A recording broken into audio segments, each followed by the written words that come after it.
زمانے میں اب آمدے مصطفیٰ ہے، جدھر سنیے آوازیں صلی اللہ ہے،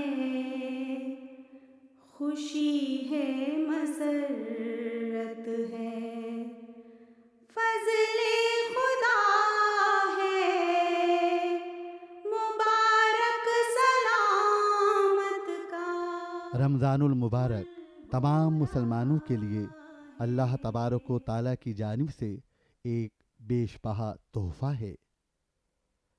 نبی اکرم صلی اللہ علیہ وسلم نے فرمایا کہ میری امت کو رمضان المبارک میں 5 چیزیں خصوصیت کے ساتھ عطا کی گئی ہیں جو پہلی امتوں کو نہیں ملی۔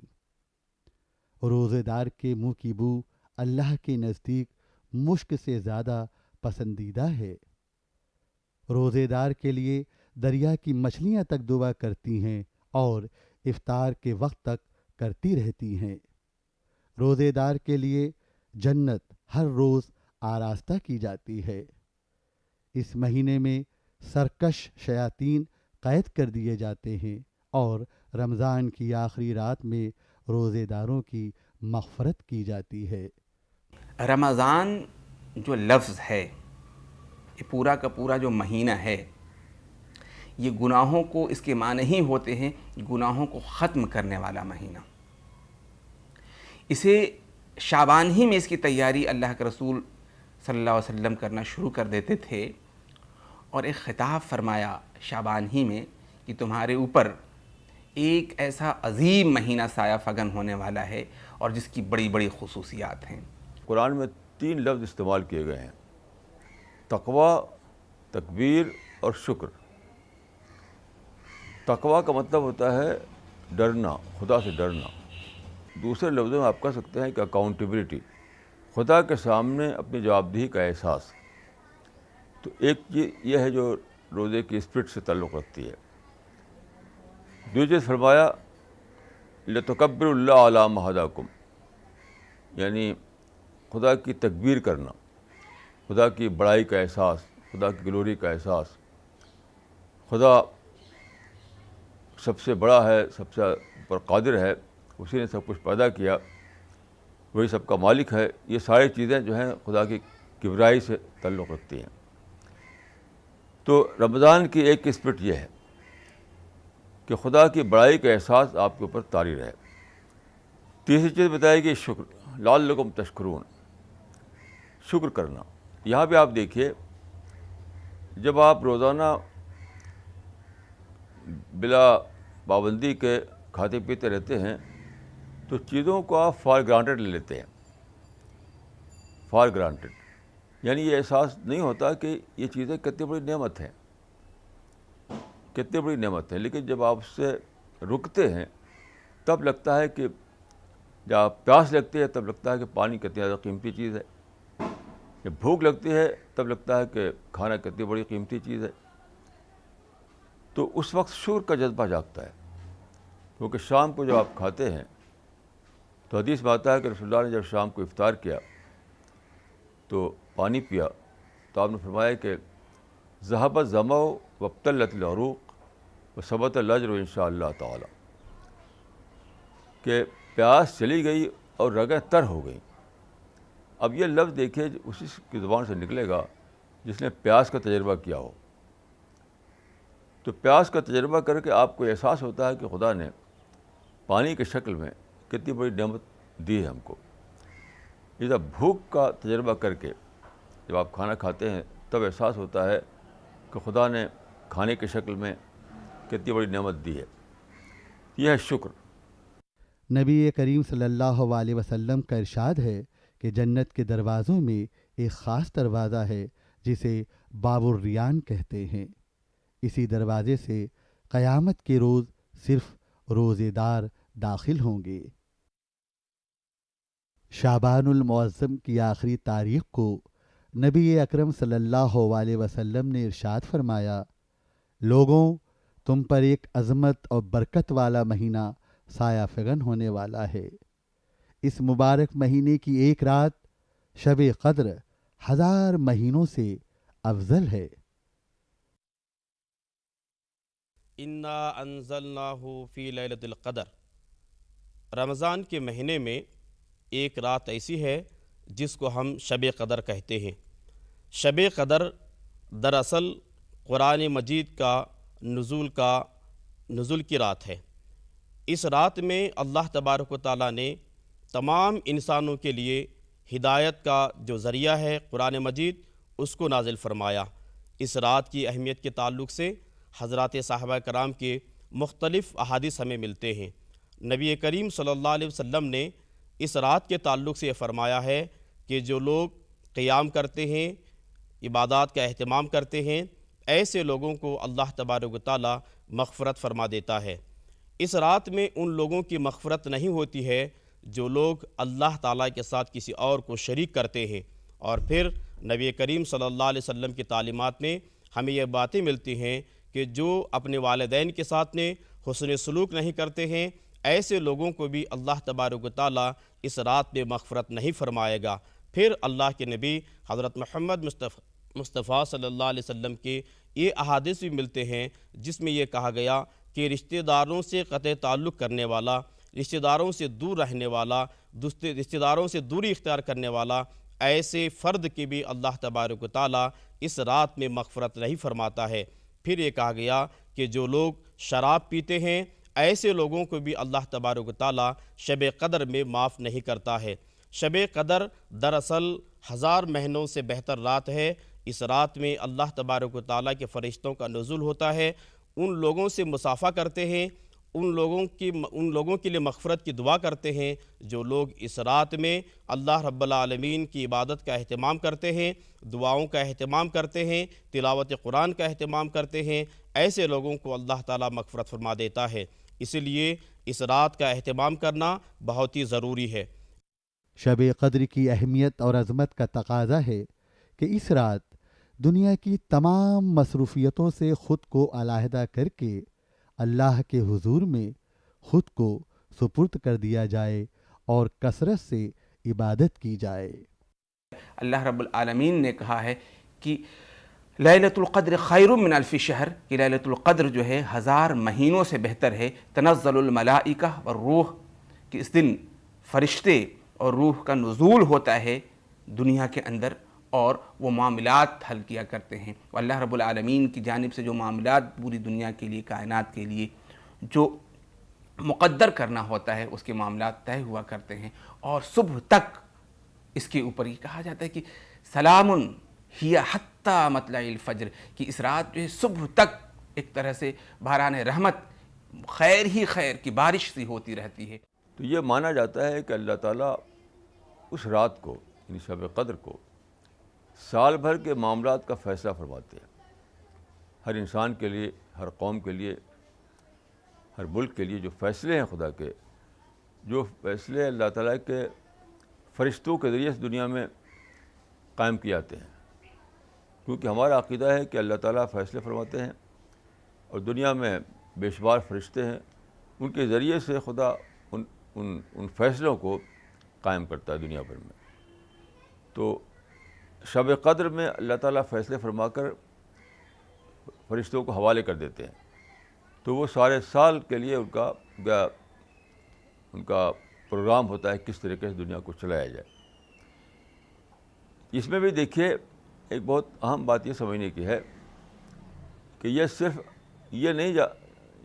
اتنی سی بات نہیں ہے کہ خدا نے شب قدر میں فیصلے کر دیے، نہیں، آپ کے اندر یہ جذبہ اٹھے، جب آپ کو احساس ہو کہ شب قدر آ رہی ہے، شب قدر کو فیصلے ہونے والے ہیں، تو آپ کے دل میں یہ احساس ہو کہ خدایا میں تیرے فیصلے پر راضی ہوا، کیونکہ فیصلہ تو خدا بدلے گا نہیں، وہ تو رہے گا جو رہے گا۔ تو اس کا مطلب یہ ہے کہ آپ کے دل میں یہ جذبہ پیدا ہو، اسپرٹ پیدا ہو کہ خدایا میں تیرے فیصلے پر راضی ہوں۔ یہ ہے شب قدر کا استقبال۔ جب آپ جانیں کہ شب قدر آ رہی ہے تو یہ جذبہ پیدا ہو آپ کے اندر، یعنی اس کا مطلب کیا ہوا کہ اگر مجھے کم پیسہ ملے گا تب بھی میں راضی ہوں، میں شکایت نہیں کروں گا. زیادہ پیسہ بھی جب ملے گا تو میں فخر نہیں کروں گا اور سرکشی نہیں کروں گا، اس میں بھی میں تیری اطاعت کے ساتھ دنیا میں رہوں گا. اسے جو بھی دنیا میں پیش آئے، آپ جانتے ہیں کبھی نقصان ہوگا، کبھی بیماری ہوگی، کبھی ایکسیڈنٹ ہوگا، کبھی فائدہ ہوگا، کبھی زیادہ کوئی بڑی چیز آپ کو مل جائے گی. تو طرح طرح کے تجربے آپ کو ہوں گے. تو آپ یہ یقین کریں کہ یہ جو ہو رہا ہے یہ خدا کے فیصلے کے تحت ہو رہا ہے.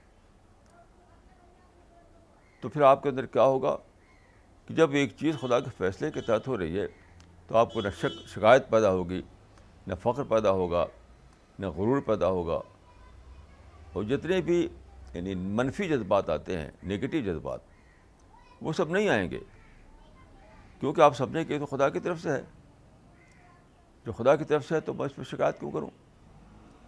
تو شب قدر پر جو ہمارا ایمان ہے وہ اسی معنی میں ہے کہ ہم یہ مانیں کہ خدا کی طرف سے جو فیصلے کیے گئے ہیں ان کو فرشتے نافذ کر رہے ہیں، تو ہمیں تو اس کو ماننا ہے، ہمیں اس کو ایکسیپٹ کرنا ہے دل و جان سے. تو یہ بہت بڑی چیز ہے شب قدر کا یہ عقیدہ. یہ ایک خاص رات ہے جسے آخری عشرے میں تلاش کیا جاتا ہے. رمضان کا آخری عشرہ یعنی آخری جو 10 دن رہ جاتے ہیں اس میں تلاش کرنا ہوتا ہے. اس سلسلے میں عام طور سے جو احادیث آتی ہیں وہ 5 طاق راتوں میں تلاش کرنے کو اس کی کہا جاتا ہے. 21ویں، 23ویں، 25ویں، 27ویں اور 29ویں میں. لیکن اس کی اس قدر اہمیت ہے کہ یہ بھی کہا گیا ہے کہ پوری 10 راتیں اس کو تلاش کی جائیں تاکہ کہیں ایسا نہ ہو کہ کہیں سے بھی چھوٹنے کا اس کا امکان ہو. بلکہ اللہ کے رسول محمد عربی صلی اللہ علیہ وسلم کے بارے میں آتا ہے کہ جب آخری عشرہ شروع ہوتا تھا تو وہ اپنے راتوں رات اپنے آپ کو جگایا کرتے تھے، اپنے اہل و عیال کو جگایا کرتے تھے. وہ کہتے ہیں شد المئزر کا لفظ آتا ہے، جسے لنگوٹ کس لینا، یعنی تہبند باندھ لینے کو کہتے ہیں، کہ اس کے علاوہ عبادت کے علاوہ ان کو کچھ اور کام لگتا ہے کہ رہ ہی نہیں جایا کرتا تھا. یوں تو جس طرح کی بھی عبادت کی جائے ہر ایک کی اہمیت ہے، لیکن وہ عبادت خصوصی عبادت ہے. اس وقت قرآن پڑھنے کی بہت اہمیت ہے، نماز پڑھنے کی بہت اہمیت ہے. تو ایسی صورت میں خصوصی دعا کے طور پر اللہ کے رسول محمد عربی صلی اللہ علیہ وسلم نے امت کو سکھلایا ہے کہ اس رات ایک خصوصی دعا کی جائے اور خوب یہ دعا کی جائے.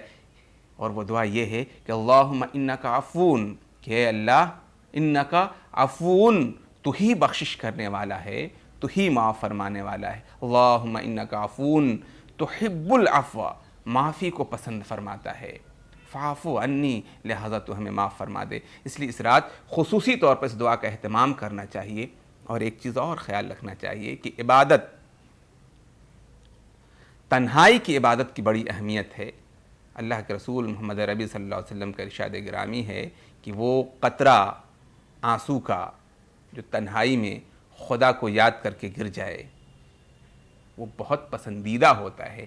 اپنی گناہوں پر شرمندہ ہو کر کے اگر ایک آنسو کا قطرہ گر جائے تو اللہ تعالیٰ کو بہت پسندیدہ ہوا کرتا ہے. رمضان المبارک کے آخری عشرے کی اہمیت اس بات سے بھی واضح ہو جاتی ہے کہ اسی عشرے میں اعتکاف کیا جاتا ہے، جس میں بندہ مکمل یکسوئی کے ساتھ دنیا کی تمام دیگر ضرورتوں سے بے نیاز ہو کر اللہ کی عبادت کرتا ہے.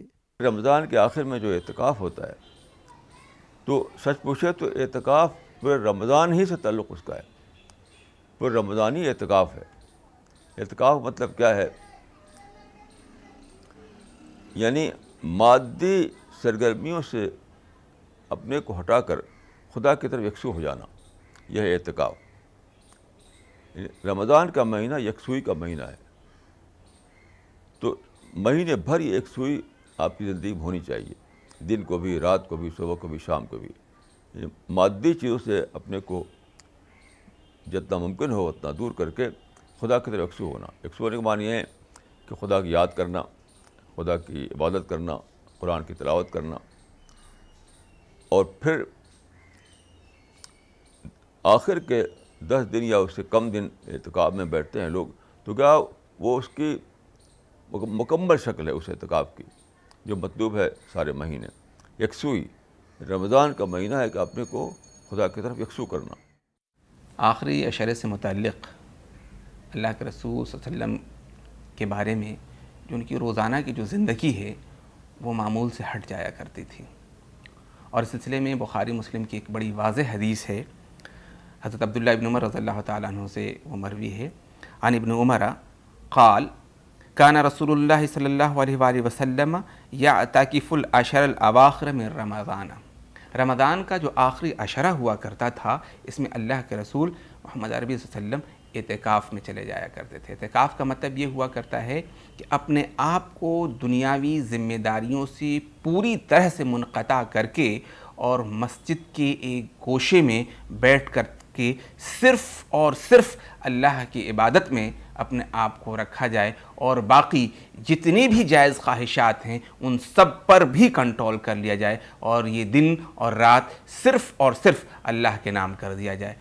اللہ تعالیٰ نے منع فرمایا ہے عام دنوں میں اپنے اوپر حلال چیزوں کو حرام فرمانے کا، لیکن اعتکاف کی صورت میں حلال چیزوں سے بھی رک جانے کو اعتکاف کہتے ہیں، یعنی حلال چیزوں سے بھی رک جاتا ہے انسان اور صرف اللہ رب العالمین کی حضور پہنچ کر کے صرف اس کی عبادت میں اپنے آپ کو پیش کر دیتا ہے۔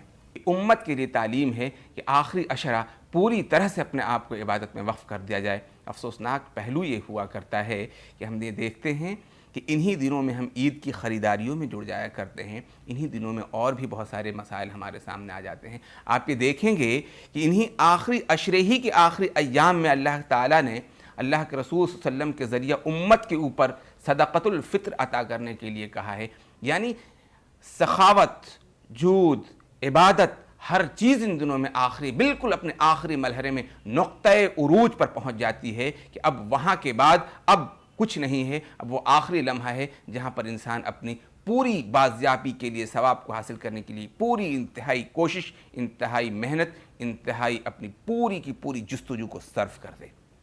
رمضان المبارک کے آخری عشرے میں فطرہ نکالنے کی تاکید کی گئی ہے۔ عیدگاہ جانے سے پہلے اگر فطرہ نکال دیا جائے تو اللہ اسے قبول فرماتا ہے۔ اس فطرے سے غریب مسلمانوں کو عید منانے کے لیے درکار ضرورتیں پوری ہوتی ہیں، اس لیے عیدگاہ جانے سے پہلے فطرہ نکالنا واجب ہے۔ رمضان میں فطرہ دینے کے تعلق سے نبی کریم صلی اللہ علیہ وسلم کے احادیث ملتے ہیں۔ عید سے پہلے وہ لوگ جو روزے دار ہیں، وہ لوگ جو غریب بھی ہیں، مالدار بھی ہیں، ایسے لوگوں کو بھی فطرہ دینے کی تعلیم نبی کریم صلی اللہ علیہ وسلم نے دیا ہے۔ دراصل فطرہ دینے سے دو باتیں ہمارے سامنے آتی ہیں۔ پہلی بات یہ کہ رمضان کے مہینے میں روزے کی حالت کے اندر اگر کوئی کمزوری ہم سے واقع ہوئی ہے تو وہ دراصل اس کا صدقہ ہے، اور پھر اس کے علاوہ یہ صدقہ فطر کی وجہ سے غریب مسکین جو مسلمان بھائی ہیں ان کے درمیان میں پیار اور محبت کو فروغ دینے کا ایک اہم ترین ذریعہ ہے۔ رسول اللہ صلی اللہ علیہ وسلم پر جب رمضان کے روزے فرض ہوئے تھے اسی زمانے سے ہی فطرہ بھی دینے کی تعلیم نبی کریم صلی اللہ علیہ وسلم نے دیا ہے۔ دراصل فطرے سے غریب مسلمانوں کے لیے عید کا کرنا بڑا آسان ہوتا ہے۔ وہ اپنے بچوں کے درمیان، خاندان والوں کے درمیان اور اپنے اڑوس پڑوس کے درمیان بھی عید بخوشی اسے ادا کر سکتے ہیں۔ اس لیے عید کی نماز پڑھنے سے پہلے فطرہ دینے کی تعلیم ملتی ہے۔ رمضان المبارک ہمیں اللہ کی بڑائی بیان کرنے، اس کا شکر ادا کرنے اور اپنے اندر تقوی پیدا کرنے کے بابرکت مواقع فراہم کرتا ہے۔ اسلام میں جو بھی باتیں ہیں وہ انسان کی فطرت کے مطابق ہیں، اور اللہ رب العالمین چونکہ انسان کا سب سے زیادہ مزاج شناس ہے، اس وجہ سے اس نے جو کچھ بھی عطا کیا ہے وہی انسان کی فطری زندگی، وہی انسان کی ضرورت ہے۔ تو بنیادی طور پر اسلام انسان کی ضرورت کا نام ہے۔ اب آپ دیکھیں گے کہ اسلام کی ہر چیز میں کوئی نہ کوئی ایک پیغام ہوتا ہے، کہیں محبت کا پیغام ہوگا، کہیں اخوت کا پیغام ہوگا، کہیں اتحاد کا پیغام ہوگا۔ ہم اس آخری عشرے کے اندر بھی ایک اتحاد کا پیغام دیکھتے ہیں۔ اس سلسلے کی ایک حدیث جو آتی ہے وہ یہ ہے کہ اللہ تعالیٰ نے اللہ کے رسول محمد عربی صلی اللہ علیہ وسلم کو بتا دیا تھا کہ وہ رات کون سی رات ہے جو کہ 1000 مہینوں سے بہتر ہے. لیکن جب آپ تشریف لے کر آ رہے تھے تو دیکھا کہ 2 لوگ آپس میں جھگڑ رہے ہیں, لڑائی کر رہے ہیں. ظاہر سی بات ہے, نبی ایک امن کا پیغام, امن کا پیامبر ہوتا ہے. فوراً جھگڑے کے نمٹارے کے لیے دونوں کو صلح کرانے میں لگ گئے اور صلح کرایا. لیکن اب اس کے بعد حدیث میں آتا ہے کہ ان کے ذہن سے بات محو کر دی گئی کہ وہ رات ہے کون سی. اور پھر جب اللہ تعالیٰ کے پاس اللہ کے رسول نے رجوع کیا کہ اللہ تعالیٰ میرے ذہن سے اس وجہ سے, اس بڑے کام کی وجہ سے میں بھول گیا کہ وہ رات کون سی ہے, تو کہا ٹھیک ہے, ایسا ہے کہ اب اسے آپ 5 راتوں میں تلاش کیجیے. اس سے پتہ چلتا ہے کہ جھگڑا کس قدر مصیبت ہے. اس کی وجہ سے وہ رات ہم سے کھو دی گئی اور تلاش کرنے کے لیے کہہ دیا گیا. اور اس سے یہ بھی پتہ چلا اتحاد و اتفاق کتنی بڑی دولت ہے کہ اتنی عظیم رات کی دعوت, اتنی عظیم رات کی کو لے کر کے اللہ کے رسول صلی اللہ علیہ وسلم امت کے پاس آ رہے تھے, لیکن جھگڑے کو ختم کرنے کے لیے ان کو نمٹانا ضروری پہلے سمجھا. اس چیز سے اللہ کے رسول صلی اللہ علیہ وسلم کے دعوت کا, اس سے نبوت کے پیغام کا, اسلام کی دعوت کا ہم تک واضح طور پر یہ بات ہمارے سامنے آتی ہے کہ ہمیں آپسی جھگڑوں سے پرہیز کرنا چاہیے اور اتحاد اور اتفاق کے ساتھ اپنی زندگی گزارنی چاہیے.